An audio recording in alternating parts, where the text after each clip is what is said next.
Graduation is the culmination of a student's educational journey. It is an important event that friends and family members want to see and celebrate together with their graduate, but not everyone may be able to make it to the graduation ceremony. This is why our school streams graduation live online. We want everyone to have access to seeing their family member or friend graduating. My name is Sterling, and I have been streaming our high school graduation for 6 years and have learned about what not to do as well as what to do in streaming such a large event. This year was by far the easiest year for streaming, thanks to using the Wirecast Gear 230. This is an all-in-one, inclusive video switching as well as streaming computer system, and it works really well. In full disclosure, Telestream loaned me a Wirecast Gear 230 for us to stream graduation in exchange for creating a how-to video of streaming graduation. If you want more information about Wirecast 230 or any of the Wirecast products, I have included a link in the description. Click on it to find out more information. Now, I've been using Wirecast for 4 of my 6 years of streaming graduation, and it has definitely made this daunting task much easier. In this video, I'm going to demonstrate how to set up Wirecast for streaming a graduation. I tried to make this video live while we were setting up and streaming our graduation. But with all the distractions of a big event such as graduation, I decided I would reset up everything and show you how you can have a successful live streaming graduation as well using Wirecast. So let me just show you real quick what I have set up in Wirecast. And this is the same setup we used for streaming live. I have 5 different cameras as sources, as well as I have a video. I have a playlist with videos that we played before the graduation began, as well as some graphics that we used inside of our graduation. Let me show you how to set up everything from scratch. To get everything set up in Wirecast, first we want to make sure that we have everything plugged in and that all of our cameras are turned on. Once we have checked that everything is plugged in, cameras turned on, we have our internet connection, we go to Wirecast, we open it up. We're going to open up an empty document. So I select that, I click on Continue. With that selected, I'm going to go ahead and maximize this screen. I like to put my camera inputs on the 3rd layer down. The reason being, above this, on the 1st layer, I like to add graphics or other overlays. The 2nd layer, I like to put other videos that I put throughout the stream. So I'm going to go ahead and add in my cameras by clicking on the plus sign to add in a new source. I go up to Video Capture. I choose Pro Capture Quad SDI1. This is my first input, and here you can see it is working. I click on the plus sign again. I'm going to add the 2nd shot. I'm going to click on the plus sign again, and I add the 3rd shot. And now I add the 4th shot by doing the same thing. So now I have put in these 4 different cameras. If one of these shots doesn't show up, make sure that you check your camera, check the power, and check the cable. We had an issue of one camera not showing up, and it turned out that one of my students wanted to conserve the battery, so the camera was turned off right in the middle of trying to fax the cameras. So it was a very simple fix. We just had to know why the camera stopped working. I always recommend doing the cameras first just to make sure everything works, because those are going to be the longest troubleshooting problem you might have.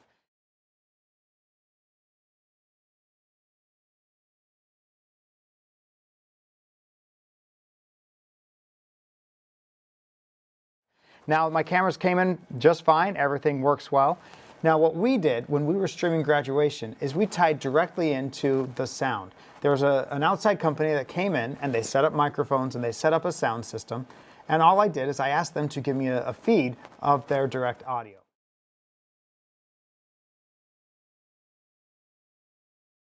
And we took that feed and we plugged it into our camera, and then one of the cameras had that feed, the good audio, and we used that for all of our shots.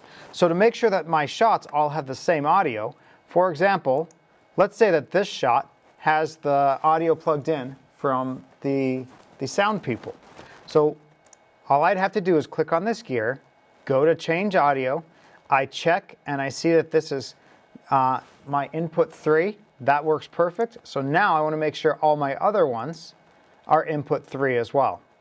So I go up to change audio, I choose input 3, and I turn off input 4. I'm going to do this for each of my other shots.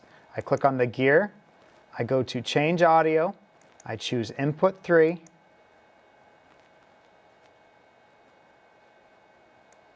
and deselect the other audio.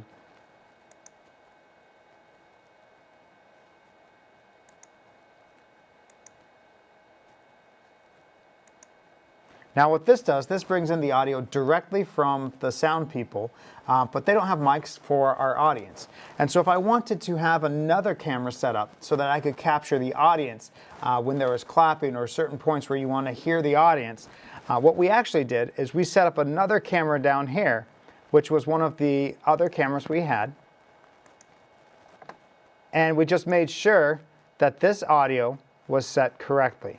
Now there's a couple ways you can do that. That's the way we did it when we wanted to hear the audience sound, or we wanted sound from something other than the audio from the microphones. We would use this shot underneath whatever our other shots are. Now we needed this for a couple of reasons. First of all, at the beginning of our graduation, a bagpipe band comes marching in. Now as the bagpipe band is marching in, they're not mic'd up, so we can't hear what is going on. The audience can hear, but what you can't hear through the microphone system. So when our bagpipes walked in, we made sure to have the camera that had a shotgun mic aimed towards the bagpipes, have that audio turned on so we could hear it. Now this is just something extra. This may or may not be necessary for your setup. I'm going to go ahead and delete this. But I wanted to show you that if you need to get extra audio using the same shots that you already have, that you could do that. And I noticed now that I only have my 4 shots that are coming in through the SDI. I have also plugged in a webcam into a USB port, and I can add that as well. So if I click on the plus sign, and I go to video capture, I choose the Logitech HD Pro webcam, I click add, and there you can see I now have an extra camera, so that's my 5th camera. Now some things that we were experimenting with that I recommend you try using Wirecast 9 is something called Rendezvous.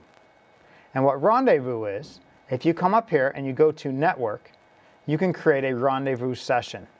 And what this does is it allows you to send out this link, so you can copy this link, email it to somebody in a remote location, and they will open up their email, open that link, and using their webcam, they can connect right into Wirecast. Now we experimented with this, and what we did is we had some iPads with Wirecast Go loaded on them. They were on a different network, so we weren't able to use Wirecast Go to connect to our stream.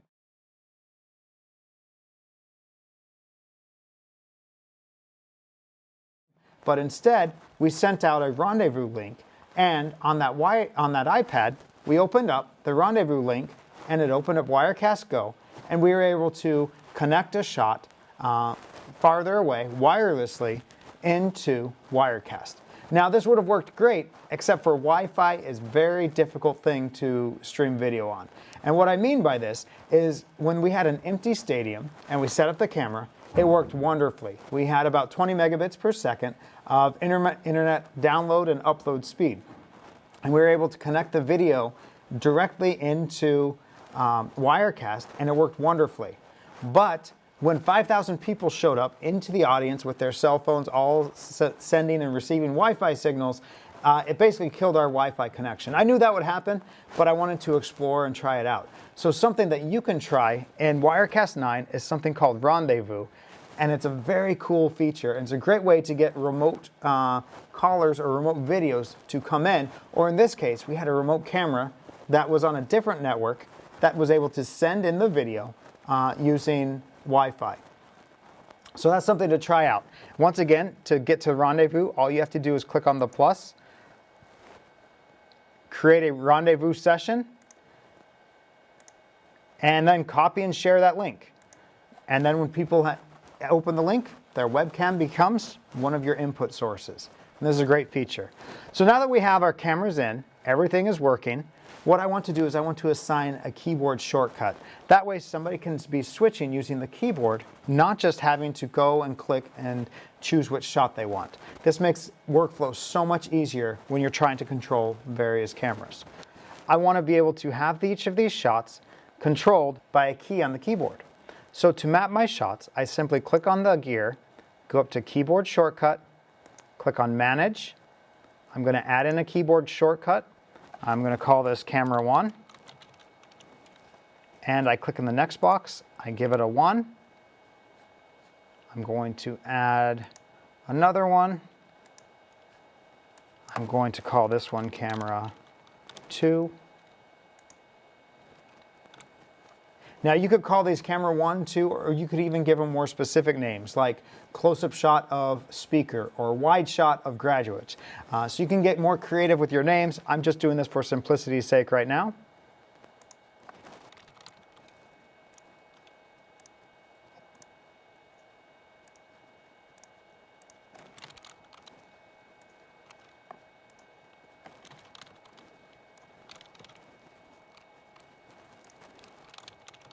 And this last one I mark as a webcam because the quality is noticeably different between a webcam and a high quality video camera.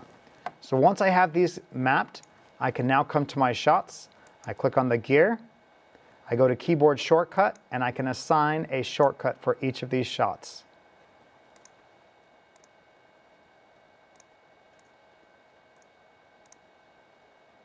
And there we have it.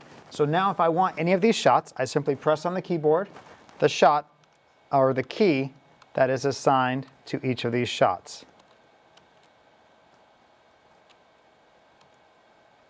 I can use the 10 key as well.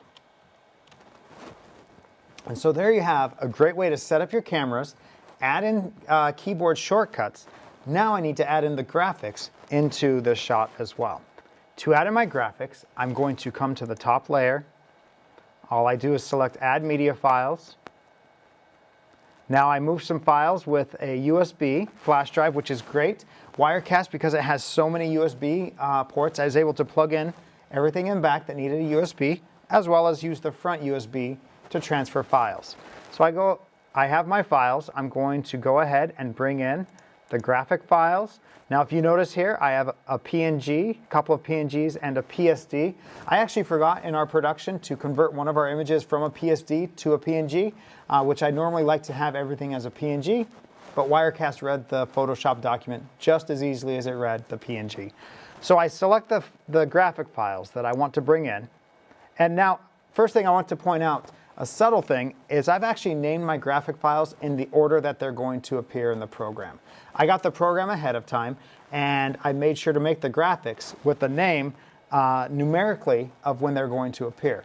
That way when I bring them into Wirecast, they're already in the order that they're going to appear in the program. And this made it so much easier for my students to know, oh, this is the next graphic, and they could load it, and everything went much easier. So here you can see I have 0, 1, 2, 3. So I'm going to go ahead and open these up. It brings in these 4 graphics. This first graphic is an image that we show before graduation begins. Because graduation is one of our most watched events of the year, first of all, I like to make sure my stream is up and running and working. And I've noticed that if I have my stream up before it actually starts, I get more people watching it because they go online to check to see when graduation starts and they're like, oh, it's already, there's a video, I don't have to go, I can watch it from home. Not that I'm recommending people stay at home, but sometimes that's the decision and they would rather watch it. So what we do is before graduation begins, we have a pre-roll where we show some of our top videos throughout the year, just to show and highlight things that our class has done. Now, here you can see, it's just a simple graphic with a box cut out. If I turn off what's underneath, you can see there's nothing here. And underneath this graphic, we play videos.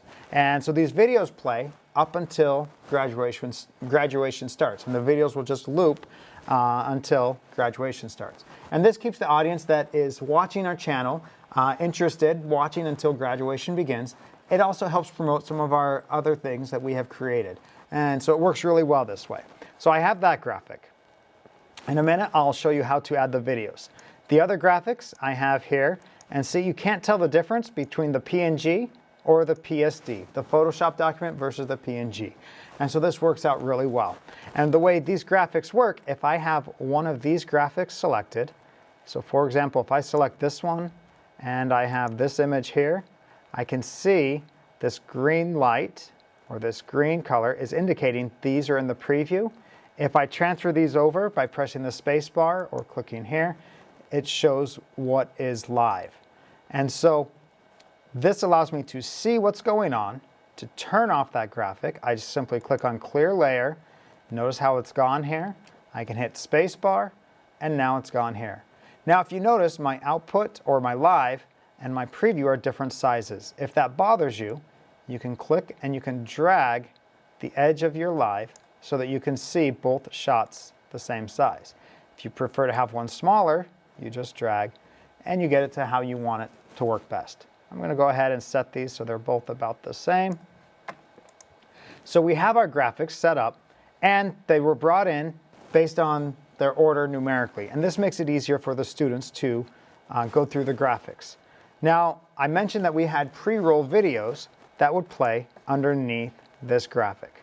So on the second layer, I'm going to go ahead and click on the plus sign and I'm going to select shots. And now I'm going to click on New Playlist Shot. A playlist allows you to play multiple videos and have them keep playing over and over. So with the New Playlist Shot, I'm going to go ahead and double click inside. I click on the plus, and over here it says Add Media Files. And I'm going to navigate to my folder with videos. I select these. These are just some sample videos from my YouTube channel. These aren't the ones we used in graduation. Those ones were actual student videos.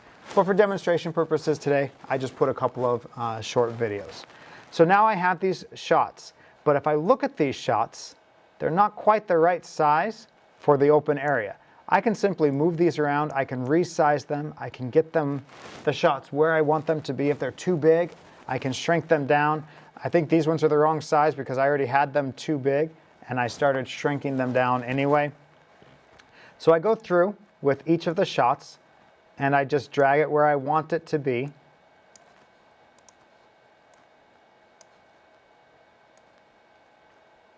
Just by dragging on a corner, I can resize it.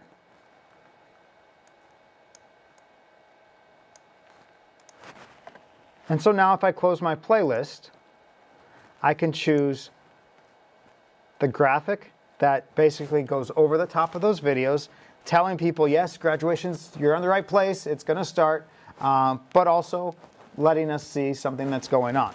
So we have that set up, and now I can simply click on the space bar, and it's going to play these videos up until the time that we're ready to start. And this works well if you don't start on time and your audience might get worried.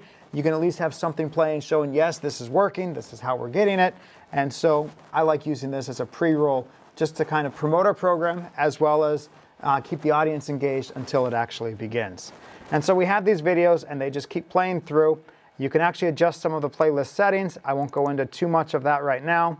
You can shuffle the playlist. Over here you can set up so that you can have the playlist loop. I'm going to go ahead and keep it like that for right now. And so here you see our top layer, we have graphics. Our second layer, we have videos. We have our different camera shots. And this is how we set up and we ran our graduation. Now here's the great thing, is I set up everything. I made sure everything was working. It was all good. I've only been using Wirecast Gear for like 2 days before graduation. It arrived in the mail. I opened it up and it worked perfectly outside of the box. After I set up all the wires and connected everything, I was up and streaming in less than 1 minute, which is amazing. And then once my students arrived, what happens in our school is we have students who come in and volunteer, and typically they're students who have taken the class and they know how to do this. This year, all of my students who have been doing graduation graduated. I've had a group of students that have been working for about 3 years, and they really figured out how to do graduation, how to set up, and how to do everything. This year wasn't the case. I had a group of 4 students who, one has been in the class, but the rest, this was their first experience. And so it really needed to be a simple setup for them. Once I had everything set up and ready to go, I tested everything worked. I then went and I showed my students how to operate everything in Wirecast. And the student that was controlling it, it took us about 3 minutes. We went through everything that I just showed you, how to set up, how to assign keys. The student was able to set up and stream. Everything went perfectly. And so that made it really easy for live streaming this broadcast. Now, I just realized I forgot to show you how to actually get online. And that's super easy. First of all, if you want to just record, you can click on this record button. It will ask you what you're going to record, and you have these options that you can record. I'm not going to record. We actually record on our cameras as well as where we're streaming. So I don't record on this, but it would have worked. And I believe that you can record an ISO. Yep, right here's ISO. That means you can record one camera the whole time, even if you're switching other cameras. And that's a great feature if you want to have one shot the whole time, just in case something doesn't work. You can always record an ISO shot, and that way you have that on record as well. To set up a stream, it is super easy. You click on stream. You have all of these different options, and there's more ways that you can stream. We stream to YouTube, and so all I have to do is select YouTube. I click on OK, and you can go ahead and authenticate. What this does is this connects your YouTube channel to what you're using. I'm going to go ahead and choose log in. And basically it tells you that Wirecast is going to connect to your YouTube channel. I connect to it, and I can see, I can choose my event type. It's an upcoming event. And here I can choose the event that I have previously set up in YouTube. Once I do that, all I do is I click OK. When I'm ready to stream, I could go with whatever shot I want to begin. I make sure that it's playing in my live or output, and I click on stream. And then I go into YouTube, and I can connect, and I can change that to go live. And this works so smoothly. And basically that's it. That's just a quick overview of how to stream a graduation using Wirecast and how to set up Wirecast. It's a tool that we've been using for a couple of years now, the Wirecast software. This is our first year using the Wirecast Gear 230. And in fact, I emailed my boss and I said, here's what I want to request for next year. Whether I get it or not, I don't know, because we get everything through grants. It is such an amazing tool that I know this is going to be the next thing that I'm going to be looking for grants for, is how I can get a Wirecast Gear, because this made streaming so much simpler. And I can't recommend it enough. I'm a school teacher. I use this in a student environment, and it was very simple to set up, very easy for students to use, and it's very robust, not just as a bring in all the videos, but you can bring in other things as well, because it's basically a computer system that ties into everything else. So you can install other software programs like Photoshop, other video editing programs that you might need. There's a bunch of different inputs that you can use. So I strongly, strongly recommend Wirecast Gear. If you are curious about it or want to learn more about it, click the link that's in the description. Visit Telestream's website, the maker of Wirecast Gear, Wirecast software, and check it out. See if it's something that would be within your budget and would work for you. I think it's a great tool. Not just this, but the software that they use as well. Now, I plan on making other videos that show you more in depth how to set up and take down video for graduation, but hopefully this has been beneficial. If you would like to learn more about streaming video or editing video or other things related to this, please subscribe to my YouTube channel and feel free to leave a comment below. I'm Sterling. Thank you for watching. Have a great day.